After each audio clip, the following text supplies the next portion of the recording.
Bienvenue sur l'émission La plus belle ferme de France. Cette année pour le Co-Farming Tour, nous allons vous proposer d'aller à la rencontre des plus belles fermes de France. Vous allez pouvoir découvrir ces fermes choisies parmi les candidats. Nous allons nous concentrer sur 4 régions, Occitanie, Hauts-de-France, Grand Est et Bretagne.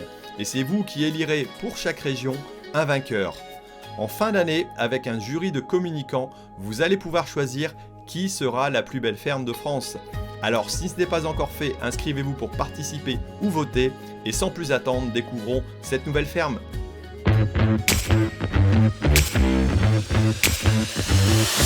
Bonjour, vous êtes dans le Grand Est, là, en région Lorraine, sur la commune de Courcelles, département Meurthe-et-Moselle. Vous êtes ici au GAEC de l'Altiplano. Nous sommes 5 à travailler sur l'exploitation. Ma femme, mes 2 fils et sa compagne, Clémence, qui va nous rejoindre tout à l'heure. C'est une exploitation familiale de 330 hectares actuellement, 200 vaches laitières, 1,8 million de références laitières.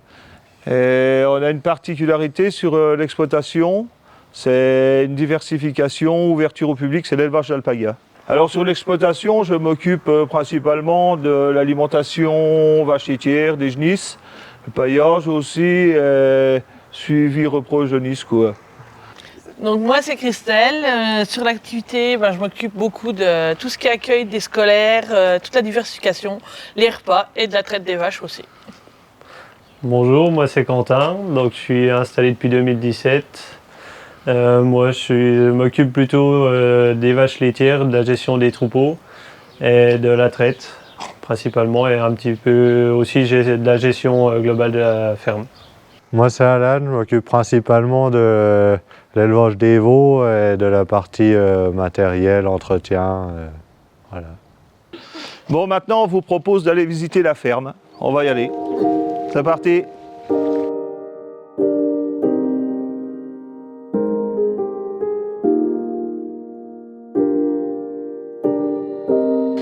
Bon Mickaël, dis-nous un petit peu l'histoire de l'exploitation. Toi tu t'es installé en 95, c'est ça? Je me suis installé en 96. 96, comme moi. Ah bah voilà. À la base c'était quoi comme structure? À la base, l'exploitation, c'est ma tante qui avait l'exploitation. Il y avait 60 hectares et 100 000 litres de lait produits sur l'exploitation. Ouais. Et je voulais m'installer avec elle sur la ferme, et l'exploitation étant trop petite. Ouais. À l'époque, j'étais allé au salon agricole à Paris, j'avais vu les lamas. Et on commençait à parler diversification et on est parti sur l'élevage d'alpagas. Alors l'idée, c'était la première petite idée, c'était en 89.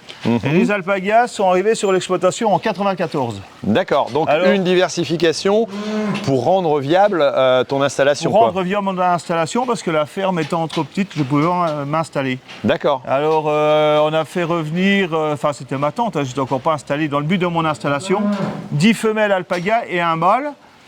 Et parallèlement, on a monté une activité touristique sur la ferme.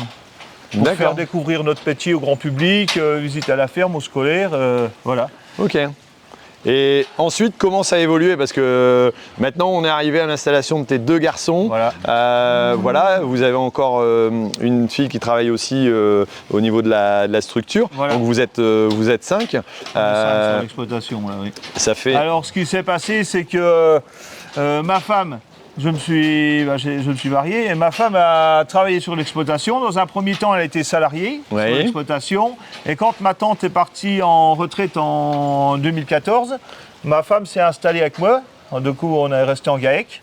Et alors, il y a eu plusieurs reprises, un peu de surface de temps en temps, comme ça, avec un peu de volume. Et ce qui s'est passé, on a construit ce bâtiment-là en 96, mais à l'époque-là, on avait 230 000 litres de lait. D'accord. Ouais. Pour arriver maintenant à 1,8 million dernièrement de références laitières. Alors en 2017, il y a une reprise d'exploitation à 2 km pour installer Quentin, mon premier fils.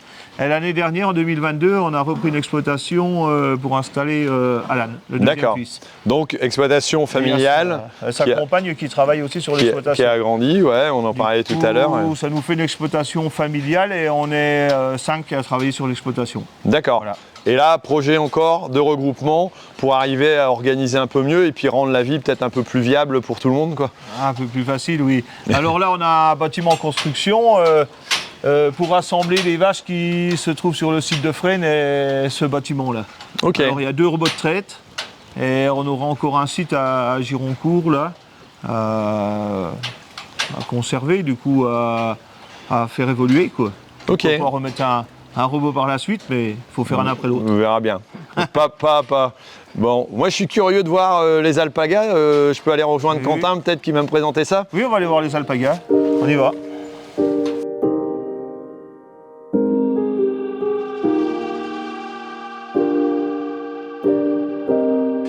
Bon, alors je rejoins Quentin. Salut Quentin, ça va? Bonjour. Alors, ça va et vous? Ça va. C'est toi qui gères un petit peu plus la partie alpaga. Alors, ouais, c'est ça. C'est pas des lamas, c'est des alpagas. C'est quoi la différence? La différence entre les deux, bah, ça se ressemble beaucoup. Hein. C'est quasiment la même chose, sauf qu'un lama, ça fait 2 mètres au niveau de la tête. Et ça fait à peu près 200 kg. Alors qu'un alpaga, c'est plus petit, ça fait 1m30. C'est le modèle réduit, quoi. Ouais, voilà, c'est le miniature, quoi, avec de la laine un peu plus fine que le lama. Le lama, c'est plutôt du poil, c'est plus grossier. Alors là, la destination, c'est la laine, c'est ça? C'est ça, voilà. Alors c'est la laine, on les tond tous les ans. Donc au laiton, c'est assez sportif, hein. Il faut être 3. Ça se laisse pas faire comme un mouton, c'est un peu plus volumineux, hein, par le cou aussi. Et il n'y a pas de suin comme le mouton après la laine. Alors c'est assez sec comme laine et il faut graisser souvent la machine. Il faut être 3 en fait pour réussir à tondre un alpaga. D'accord, donc il y a du boulot aussi autour. Vous en avez une cinquantaine, c'est ça ici à peu près? Oui, une petite cinquantaine, je dirais plutôt 45. Mais d'accord. Oui, en comptant les petits. Hein. Et alors, ça a permis le développement de l'exploitation, c'est papa qui a démarré ça, et maintenant, vous continuez à l'avoir, parce que la structure est quand même assez conséquente. C'est quoi l'avantage d'avoir des alpagas comme ça ici? Les alpagas, se sont arrivés surtout pour l'activité pédagogique. Hein. Alors, on fait visiter la ferme, on est agréé ferme pédagogique au niveau de la chambre d'agriculture et de découverte. Donc on accueille les scolaires, tout type de groupe, hein, mais principalement des scolaires, des clubs de 3e âge, des rassemblements de famille, vraiment tout public, toute personne, tout groupe de personnes à partir d'une dizaine. D'accord. On les prend pour faire une visite guidée de l'élevage d'alpaga, puis ensuite de l'exploitation. Et on peut faire aussi des casse-croûtes à la ferme. On a une salle d'accueil pour être à l'abri quand il pleut et faire... Et donc une diversification qui vous permet d'avoir une activité sociale et d'expliquer aussi le métier d'agriculteur, c'est important pour toi? Ah oui, c'est très important. On voit maintenant que les gens ont de moins en moins d'attache à l'agricole. Hein. Autant il y a encore quelques générations, tout le monde avait un agriculteur, toutes les familles avaient un agriculteur dans sa famille, mais maintenant on voit que le monde agricole étant de plus en plus restreint, on se retrouve, il y a certaines familles qui n'ont plus du tout d'attache agricole et qui ont le besoin de connaître un peu le fonctionnement autre que par la télé ou ce qu'on leur raconte, quoi. Ouais. Et c'est un contact aussi qu'on aime bien, quoi. Ça nous permet aussi de nous changer un peu les idées, de voir un autre public, de rester dans le monde agricole. Je trouve que c'est vraiment un complément qui est très intéressant sur la ferme.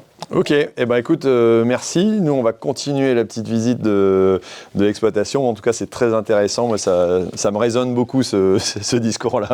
Merci, Quentin. Très bien, voilà. À tout à l'heure. À tout à l'heure.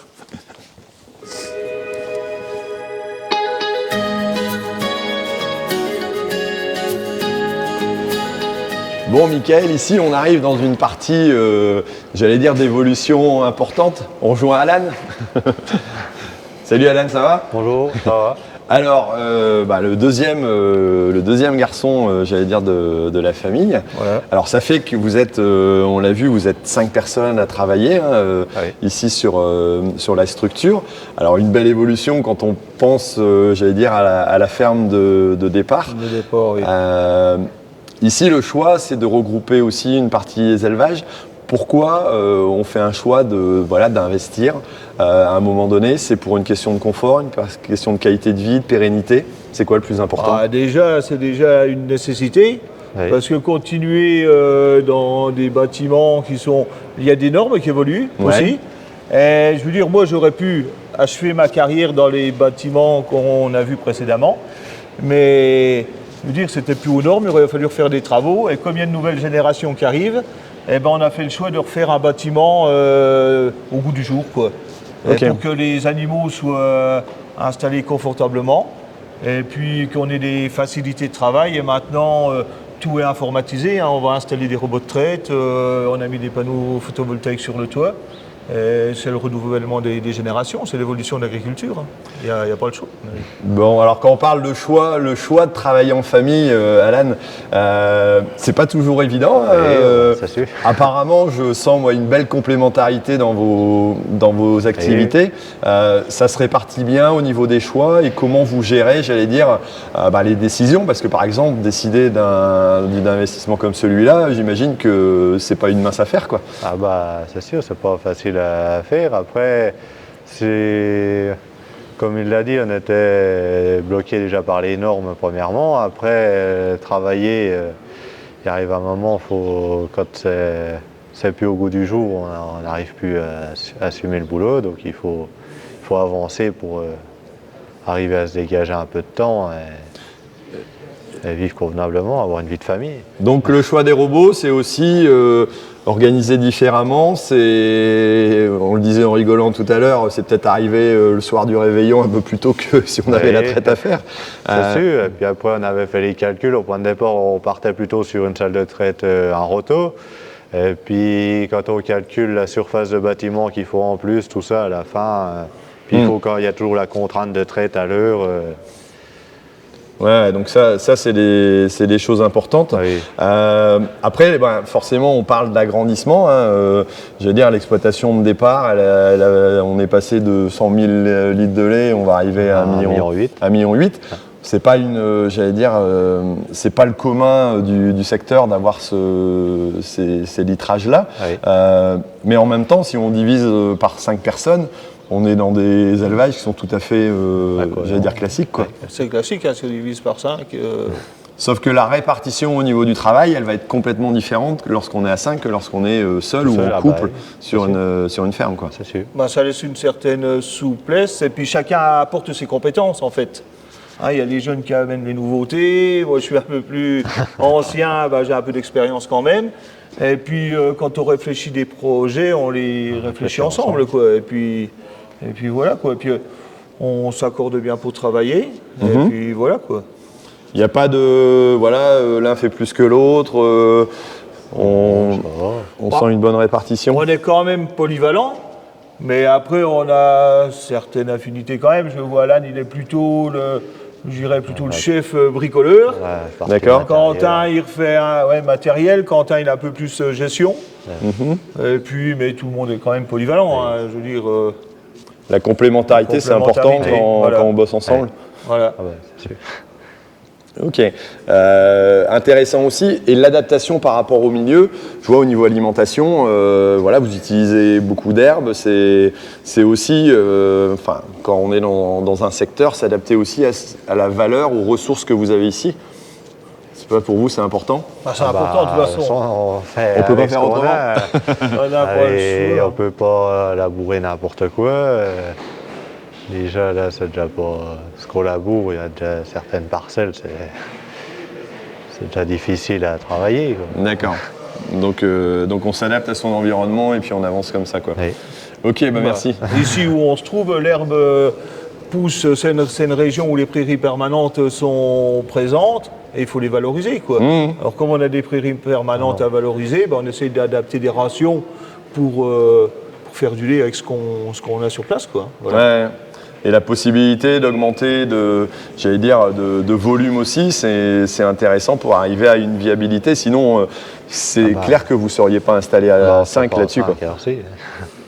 Si on était resté comme à mon installation à 100 000 litres et 60 hectares, je ne serais peut-être plus là non plus. Je veux dire, l'évolution de l'agriculture, ça évolue vite. C'est pas facile, mais voilà, si on ramène à la personne, comme on le disait, si on divise par 5, ça reste des modèles cohérents. Une ferme cohérente, quoi. Voilà. Tout à fait. Ferme cohérente, organisation cohérente. Et puis le fait de travailler à plusieurs, c'est un peu difficile, c'est récent, l'installation d'Alan a prise. Mais l'objectif, une fois que le bâtiment là va être fait, c'est que s'il y en a un qui veut partir d'une paire de jours en vacances, que ce soit possible, quoi. C'est sûr. Voilà. Ok, qualité de vie aussi à mettre en avant.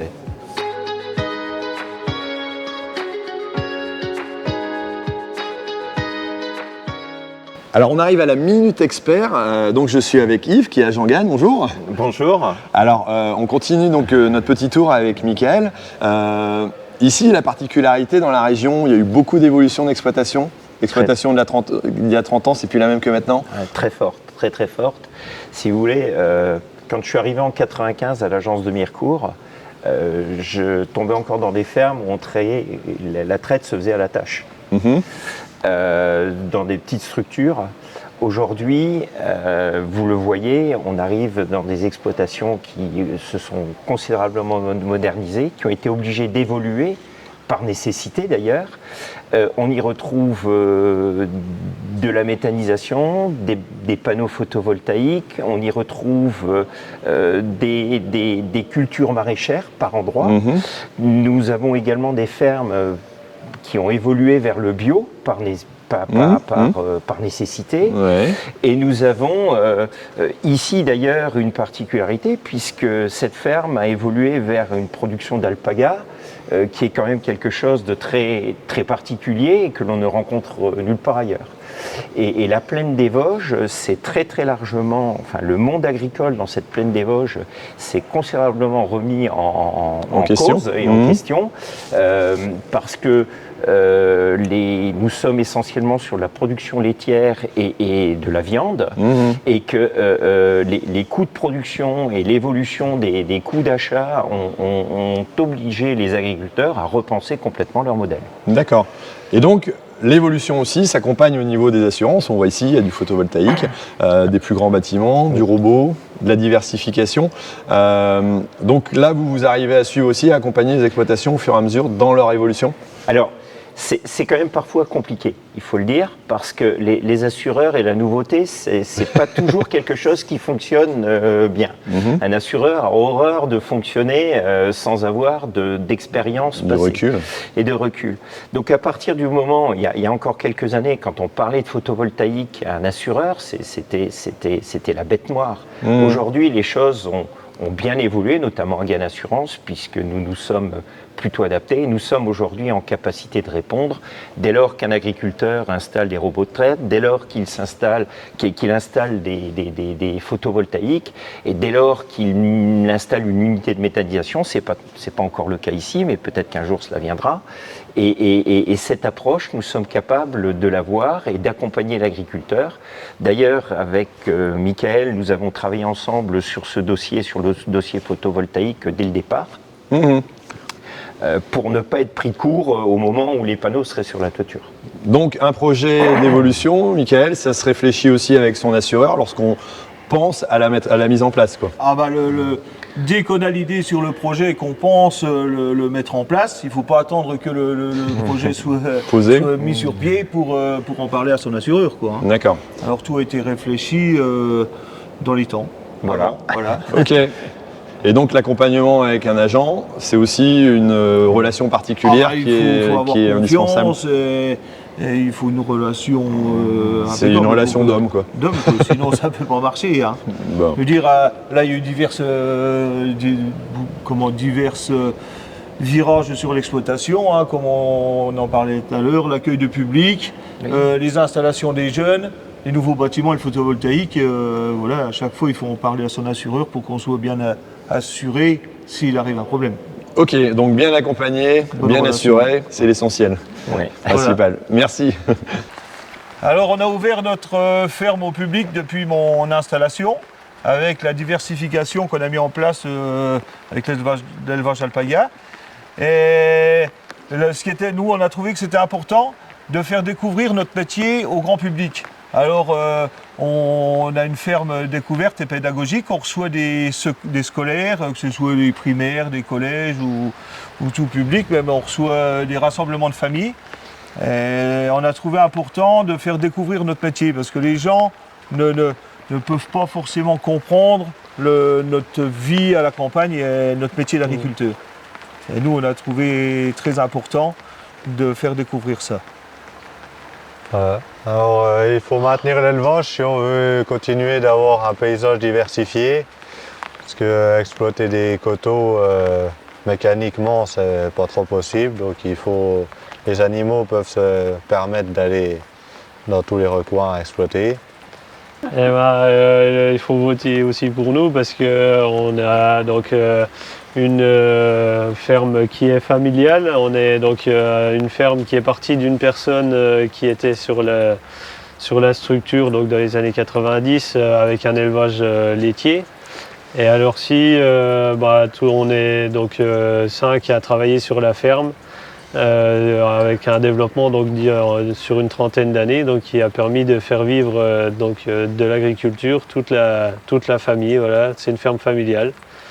C'est pour ça qu'on aime bien notre métier, on fait de l'élevage, on est un peu diversifié. Donc avec l'élevage d'alpaga, accueil de scolaires, on a aussi un petit peu de culture pour justement élever nos animaux et faire en autonomie au maximum.